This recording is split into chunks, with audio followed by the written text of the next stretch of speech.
भक्तजनों, हर हर महादेव। श्री शिव महापुराण भाषा द्वितीय रुद्रखंड का पंचम युद्ध खंड प्रारंभ। पहला अध्याय त्रिपुरासुर का वध की कथा। नारद बोले, अब तक तो हमने शिव जी का गृहस्थ धर्म, गणेश जी और स्कंद जी की सत्य कथा का उत्तम चरित्र सुना। अब आप हमें शिव जी के वह चरित्र सुनाने की कृपा कीजिए जिसमें उन्होंने दुष्ट दानवों का वध किया है। माया विहारी शंकर जी के सभी सुखदायक चरित्रों को मुझसे कहिए। ब्रह्मा जी बोले, एक समय व्यास जी ने सनत कुमार से यही बात पूछी थी। तब उन्होंने कहा था, वही कथा मैं तुमसे कहता हूँ। सनत कुमार जी बोले, हे महाविद्वान व्यास जी, अब तुम शंकर जी से के उस शुभ चरित्र को सुनो जिसमें कि एक ही बाण से उन्होंने त्रिपुर को भस्म कर दिया था। वो पुत्र स्कंद द्वारा तारकासुर के मारे जाने पर उनके 3 दैत्य पुत्र पृथ्वी पर तपस्या करने लगे। उनमें तारकाक्ष श्रेष्ठ, विदुनमाली, मझला और कमलाक्ष सबसे छोटा था।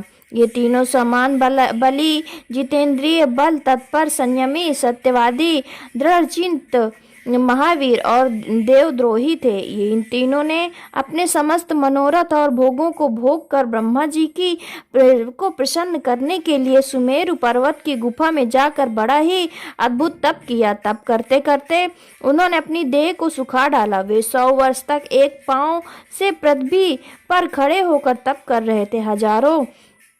हजार वर्ष तक उन्होंने विविध प्रकार से कठिन तपस्या की।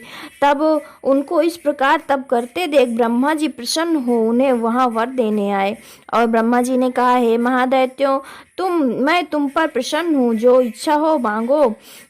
असुरों ने ब्रह्मा जी को प्रणाम किया और शनय शनय विचार कर कहा कि हे देवेश, यदि आप हम पर प्रसन्न हैं तो हमें सब प्राणियों से अवध कीजिए। हमारे जितने भी विघ्न हो उन्हें दूर कीजिए। न हमें बुढ़ापा हो, न रोग हो, न किसी प्रकार हमारी मृत्यु हो। हम सब अजर अमर रहें और यदि हम चाहें तो त्रिलोकी का भी वध कर सकें। सनत कुमार जी कहते हैं कि जब उन तपस्वियों ने इस प्रकार कहा तब उनके वचनों को सुनकर ब्रह्मा जी अपने प्रभु गिरीश शंकर जी को स्मरण कर बोले, हे असुरों, अमृत तो त्याग कर और जो चाहो मांगो और इस कार्य से निवृत्त हो। जो कोई भी प्राणी अजर अमर नहीं होता। काल के भी कालहरी और शंकर भगवान के सिवा संसार में कोई भी अमर नहीं होता। अतएव तुम सत्य गुण के आश्रय हो। मृत्यु में कोई कारण लगाकर वर मांगो जिससे तुम्हारी इच्छा पूर्ण हो जाए। तब ध्यानावस्थित हो उन्होंने एक मुहूर्त तक विचार कर पितामह से कहा कि हमारे पास कोई दृढ़ दुर्ग नहीं है जिसमें शत्रु प्रवेश ना कर सके। अब आप हमें ऐसा कोई सुरक्षित 3 पुरों का निर्माण करा दीजिए जिसमें धन संपत्ति के सुखदायक सभी साधनों के अतिरिक्त अस्त्र शस्त्र की भी सभी सामग्रियां उपलब्ध हों और जो किसी के भी ध्वस्त ना हो। देवदानों कोई भी उसे तोड़ ना सके। ये कहकर तारकाक्ष ने अपने लिए स्वर्ण का, कमलाक्ष ने अपने चांदी का और विंदुमाली ने लोहे का पुर निर्माण कर देने की प्रार्थना की। ब्रह्मा जी ने कहा, तथास्तु ऐसा ही होगा, परंतु शिव जी के हाथों से ही तुम सब मारे जाओगे और अन्य कोई भी तुम्हें ना मार सकेगा। ऐसा कहकर ब्रह्मा जी ने मैं को बुला उन तीनों के लिए 3 पुर का निर्माण करने की आज्ञा दी। फिर अपने धाम धुलोक को चले गए। मैंने परिश्रम से 3 पुरों का निर्माण किया। जिसने जैसा मांगा था वैसा पुर मिला। एक आकाश में, एक स्वर्ग में और एक पृथ्वी में स्थित था। मैं वो 3 पुर उन असुरों को देकर स्वयं भी उनके हित की इच्छा से वहीं पर निवास करने लगा। इस प्रकार तारक के वे 3 महाबली पुत्र अपने अपने पुर में रहकर आनंद के भोग भोगने लगे। ब्रह्मा जी के वर से वे त्रैलोक को नष्ट कर महान राज्य करने लगे। श्री शिव महापुराण पंचम युद्ध खंड का पहला अध्याय समाप्त। दूसरा अध्याय देवताओं द्वारा शंकर जी की स्तुति।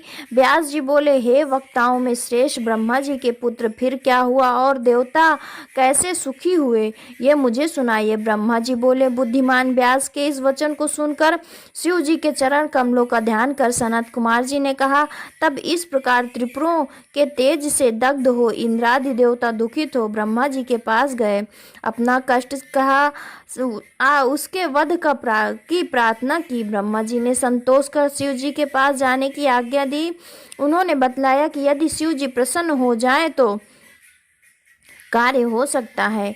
तब दुखित देवता शिव जी के पास गए, नमस्कार कर बड़ी स्तुति की। देवताओं ने कहा, हे हिरण्यगर्भ, हे सर्वव्यापक, आपको नमस्कार है। हे प्राणियों के संहार करता, हे अमित तेजधारी, आपको नमस्कार है। हे निर्विकारी कांतिमान, महाभूतों के चिन्ह से रहित महात्मन, आपको नमस्कार है। हे शूलधारी, संपूर्ण अस्त्रों के धारक, दैत्यों के महान संहर्ता पार्वती पति, आपको नमस्कार है। हे पार्वतीनाथ, परमात्मन, महेश्वर और रुद्र रूपी नीलकंठ, आपको नमस्कार है। हे ईश, आप तपस्वियों के फलदाता, स्तुत्य और स्तुति से प्रसन्न होने वाले, आपको नमस्कार है। हे नाथ, ये सब देवता आपकी श्रेष्ठ विभूति हैं। आप देवों में इंद्र तथा ग्रहों में सूर्य हैं। सनत कुमार जी कहते हैं, जब इस प्रकार शूलधारी परमेश्वर भगवान की इंद्रादि देवताओं ने स्तुति की और ये कहा कि महादेव जी तारक के पुत्रों ने हम सब इंद्रादि देवताओं को पराजित कर दिया है, त्रिलोक को अपने वश में करके हमको नष्ट कर सारे संसार को उजाड़ दिया है। हे शंकर जी, जब तक त्रिपुरों का नाश नहीं होता तब तक आप शीघ्र ही किसी नीति का विधान कीजिए। तब इंद्रादि देवताओं के इन वचनों को सुनकर उसके उत्तर में शिव जी ने कहा, श्री शिव महापुराण पंचम युद्ध खंड का दूसरा अध्याय समाप्त। तीसरा अध्याय भूतों और त्रिपुरों का धर्म। शिव जी बोले, हे देवताओं, मैं तुम्हारे कष्टों को जान रहा हूँ, परंतु क्या करूँ, त्रिपुरों के स्वामी अभी तक पुण्यात्मा हैं, इस कारण वे मारे नहीं जा सकते। अभी दैत्य देवताओं से प्रबल हैं, तुम उन्हें जीत नहीं सकते। यह जानकर भी द्रोह कैसे किया जाए, फिर मित्र द्रोह तो और भी बड़ा पाप है। जब तक वो मेरे भक्त हैं, मैं उन्हें मार नहीं सकता। तुम सभी धर्मज्ञ हो, धर्म से विचार करो। मेरी सम्मति है कि इसके लिए तुम लोग विष्णु जी के पास जाओ और वे जैसा कहें वैसा करो।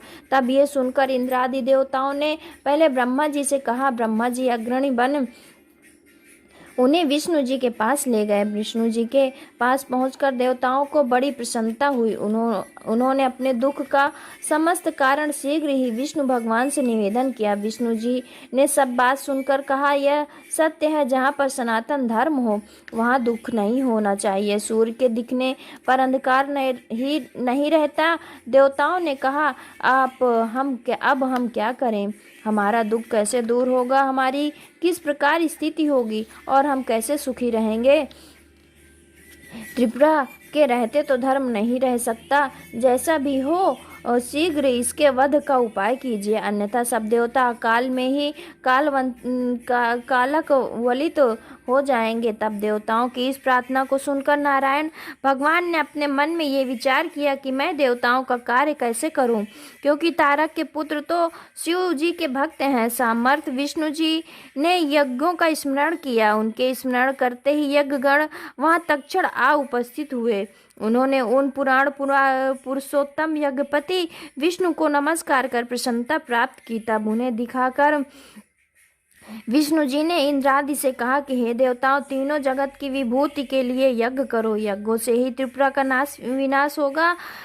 सनत कुमार जी कहते हैं कि अच्युत भगवान ने यह वचन सुनकर उन्हें प्रणाम कर देवतागण उन यज्ञेश का स्थापन करने लगे। विविध चयन विधान किया। फिर तो उस यज्ञ कुंड में ऐसे एक महान शरीर वाला शूल शक्तिधारी हजारों भूतों का समुदाय निकल पड़ा। तब अनेक प्रकारों से युक्त नाना वेशधारी कालाग्नि रुद्र के समान तथा काल सूर्य के समान प्रकट हुए। उन भूतों से विष्णु जी ने कहा, हे भूतगणों, देव कार्य के लिए तुम लोग मेरी आज्ञा से तब अनेक प्रकारों से युक्त नाना वेशधारी कालाग्नि रुग्ण के समान तथा काल सूर्य के समान प्रकट हुए। उन भूतों से विष्णु जी ने कहा, हे भूतगणों, देव कार्य के लिए तुम लोग मेरी आज्ञा से शीघ्र ही त्रिपुर नगर को जाकर उन्हें नष्ट कराओ, इसी से तुम्हारी ख्याति होगी। विष्णु जी के इन वाक्यों को सुनकर वे भूत गणदैत्यों के त्रिपुर नगर को गए, परंतु ज्यों उनके पुर में प्रविष्ट हुए त्यों ही त्रिपुरों के तेज से वे भस्म हो गए। जो बचे वे विष्णु जी के पास भाग आए। उनका संहार सुन विष्णु जी चिंतित हो गए।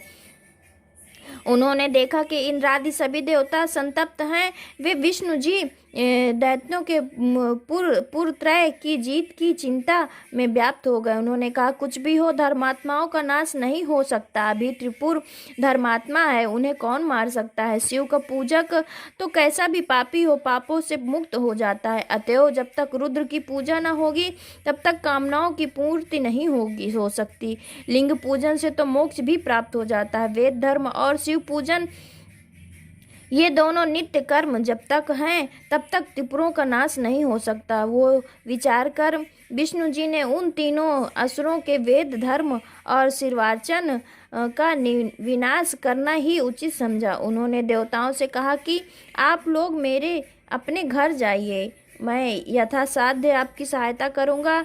नहीं होगा तो उन तीनों दैत्य को रुद्र से विमुख करा उन्हें भस्म कर दूंगा। सनत कुमार जी ने कहते हैं कि उनकी आज्ञा मानकर देवता अपने धाम आए।